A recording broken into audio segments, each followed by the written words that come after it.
What is up, guys? So UFC 318 is just 2 days away. So I'm here to break down the entire card, give you my favorite locks, my favorite picks, my favorite underdog, and really just jump into it. I'm looking forward to Holloway versus Poirier. I think that's going to be a super fun fight.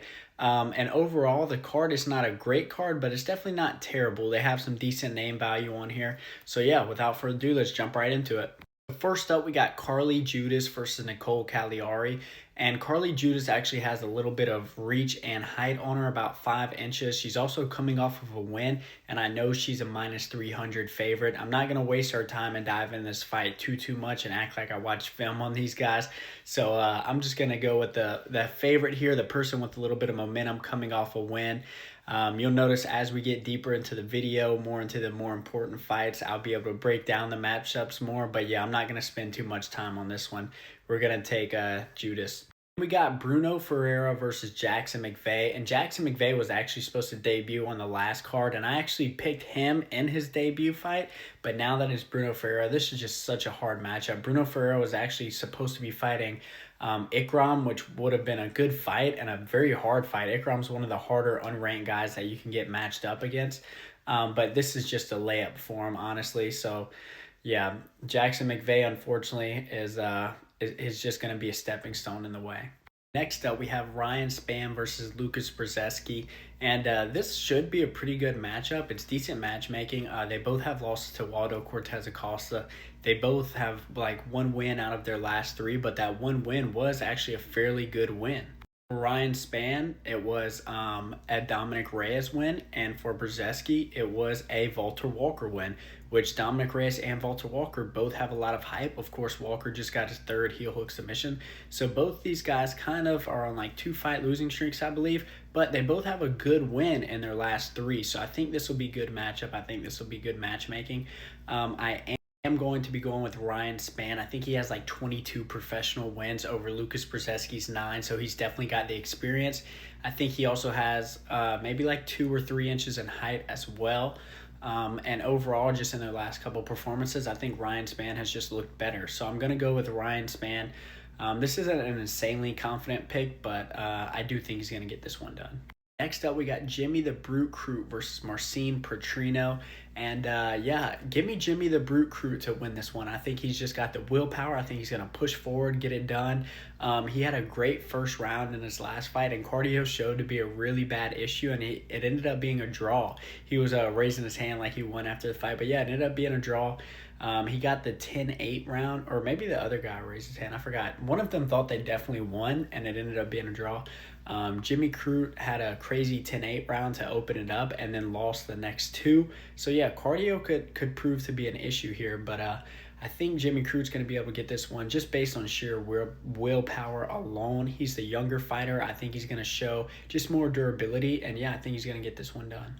Next up, we got Adam Fugit versus Islam Dulatov, and Islam is going to be making his debut. He opens as a minus 500 favorite, and he's going to be a lock of the night for me. I think he's going to get this one done. Islam, he's got a lot of hype surrounding his debut, and they're kind of just feeding him a can. I think they're just doing this to build his name up. So yeah, Islam's going to be a lock of the night for me, and we're going to ride out Islam. I think he's going to have an impressive debut and get this one done for sure.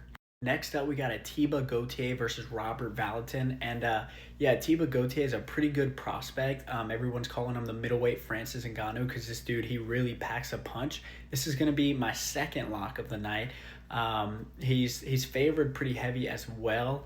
So unless you're going to combine all three locks, I don't know if I'd necessarily take them on just like a money line bet, but this dude hits like a truck. So you could take Gauthier KO because I do think this will be a first round KO. And again, I think it's just one of those where they're feeding him a can just to go ahead and get his name out of here. My prediction is going to be a first round KO, and I don't see it going any other way. He's going to get this one done for sure. Next up, we got Francisco Prado versus Nikolay Veretnikov. And I went back and forth on this fight for so long. I genuinely could not pick. This is probably the first or second most 50-50 fight on the card for me. So yeah, I went back and forth on this one for a while, and I ended up going with the underdog, Veretnikov. I think this is my only underdog pick on this card as well. I think the favorites just have a lot of good matchups. So yeah, let's go with Veretnikov. When I was looking into this fight, Veretnikov, he did have a pretty bad performance in his last fight, and and showed some bad sportsmanship after the buzzer. But he has had two close decisions against decent names, one of them being Michael Morales. I think Varetnikov is going to get this one done. He's going to be way bigger than Prado, who had some fights at 155. And it's hard for me to pick somebody who's so small or who has such a small disadvantage like Prado does. So I'm going to go with Varetnikov. He's shown some grit. He's shown some close fights outside of the last fight where he got finished. So yeah, let's go with Varetnikov. Next up, we got Marvin Vettori versus Brendan Allen. And gone are the days where Marvin Vettori and the middleweight division was just so bad that you can basically get a title shot being Marvin Vettori or Paulo Costa. Let me go with Brendan Allen, and I think he's just going to grapple him. These two fighters are probably the complete opposite of each other. And yeah, I think Brendan Allen's going to grapple him and probably get this win by a sub. Marvin Vettori hasn't shown me anything recently to make me think that he's capable of winning a decent fight. So yeah, give me Brendan Allen, and I think he's going to just beat Marvin Vettori, and Marvin Vettori is going to continue to just lose steam. Next up, we got Kyler Phillips versus Vinicius Oliveira. And Vinicius Oliveira is only like a minus 150 favorite, but he's picked by 90% of people on Tapology. I think this is a great value for a money line bet in Vinicius Oliveira. I think he is a great prospect, and I think he's going to beat Kyler Phillips. I don't see this as being a trap, and I genuinely think Oliveira is a really good prospect. I think he's better everywhere, and I think he's going to get this one done. At minus 150, it doesn't get any better than this. This is a good bet. Moving on to the main event, we got Michael Johnson versus Daniel Zellhuber. And if Daniel Zellhuber wasn't coming off a fight where he just kind of got pieced up and touched pretty hard, I'd probably want to pick Michael Johnson just because, you know, if Zellhuber was coming into this one like, oh, I'm this undefeated or I'm this prospect with a lot of potential and, you know, it's Michael Johnson, don't have to worry about him. He could overlook Michael Johnson. Michael Johnson can catch him. But I think because he took some hard shots in his last fight against Ribovics that he's probably going to come into this with a little bit of a wake-up call, a little bit more alert, which I think is the best thing possible for Zellhuber. So I'm going with Daniel Zellhuber. He's just at a better spot in his career, way younger. He's the hot prospect. And Michael Johnson always has that chance to kind of, you know, spark somebody out. Obviously, he sparked Dustin Poirier. He wobbled Gaethje pretty badly in his debut. But I think Zellhuber is just the way hotter prospect right now. And he's the way smoother Chris Striker. He's going to be in better shape. So, yeah, let me go with Zellhuber. Next up, we got Dan Ige and Patricio Pitbull, and this was my other fight on the card that I was pretty 50-50 on, and I went back and forth because Pitbull, honestly, I went back and watched the Yair fight. He didn't look absolutely awful, and he didn't even look as bad as I remembered him looking. Even round two was very competitive, and honestly, you could have round two for Pitbull. It was probably a 29-28 for Yair, not a 30-27. I forgot what the judges scored it, but I probably would have given it a 29-28. I think Pitbull actually looked pretty quick, but I will be going with Dan Ige because I watched Dan Ige versus Woodson, and Ige looked pretty quick too. Pitbull seems to be the more disciplined, patient striker, but Ige looks like he's just in better shape, probably hits a little bit harder. He's a younger guy. Whenever there's somebody who's like 31 versus 38, guys, almost like 80% of the time, the guy who's 31 is going to win. We got a guy who's in his absolute prime right now versus Pitbull, who's definitely on his way out, and he's showing signs of wearing. And if this was prime Pitbull, I'd go with Pitbull for sure. But because of just how he's on his way out, he's getting old. Even though he still looked decent in the Yair fight, which made me almost pick him, I am going to go with Dan Ige. He's just way younger, way more fresh. And yeah, so this will be a good fight to kind of see where they match up. I think it's good for the division, helps it progress a little bit. Next up, we got Kevin Holland versus Daniel Rodriguez, and Kevin Holland has definitely found his home at welterweight. Now, Holland is like a minus 550 favorite, so it's scared to bet on somebody who's so inconsistent with that high of odds, so I probably won't be betting on Kevin Holland.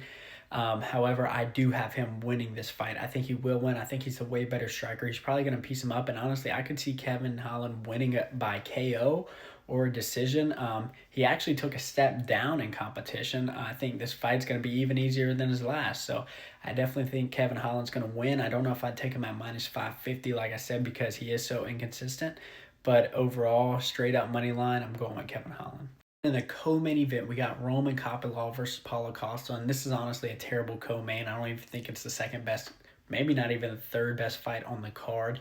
Paulo Costa versus Roman Kopylov, man. Give me Roman Kopylov to win this one. Paulo Costa hasn't shown me anything recently for me to think that he's able to win a fight. His output is genuinely so low, and you look at him and you think he should have power, and he really doesn't. Who has he really sparked out? I mean, he had that spinning wheel kick one time, but outside of that, this guy he's not very active with his hands. He has some decent leg kicks, but I think Roman Kopylov's just gonna be way more active than him and get it done. And I don't even think Roman Kopylov is really that great. I don't think he's just like some great prospect, but I think Paulo Costa is just a pretty easy matchup for him. And then finally in the championship fight, we got Max Holloway versus Dustin Poirier, and I am super hyped for this fight. And I've gone back and forth. I picked Dustin for a little bit just based on vibes alone. Dustin's never lost 2 in a row. It's his retirement fight. But guys, there also is a retirement curse and the BMF curse. The BMF title has never been defended. No fighters ever win on their retirement fight. So also based on vibes, I can lean Max. So I just decided to dive into it and break this fight down. I think their second fight was very competitive. I think Max looked really good against Ilya up to the point where he got KO'd. I think Dustin looked pretty decent against Islam, but he was losing some of the exchanges. You can make the case it's because Islam had the wrestling aspect that he had to watch out for, and that's fair. But Holloway looked really, really good against Gaethje, and I think Holloway's going to win just based on volume and output. I don't see Holloway coming out and getting like this early finish or anything crazy. But I think one thing that gave him problems in their second fight was just Dustin's unorthodox blocking and head movement, and Dustin looked really good. I think Max is going to be a little bit more prepared for that this time. So I think Max is going to make the right adjustments and get that done. Max Holloway, he's looking to push for another title run, and I think a lot of people are kind of sleeping on him, only at -130. I think these are really good odds for him, and I'm going to take Max Holloway. Thank you for watching the video, guys. I'm super hyped for this fight. Make sure you guys subscribe and like the video, and also on my link below, I put the Discord link in there. We have an MMA Discord where we talk just MMA every single day. So make sure if you want to be a part of a community and always talk about MMA that you join that. All right, guys. So enjoy the fights, enjoy the weekend. And I know I'm definitely looking forward to this one. It's really a win-win when you got Poirier and Max Holloway fighting. So yeah, this will be a good one. Probably fight of the year contender for sure. So.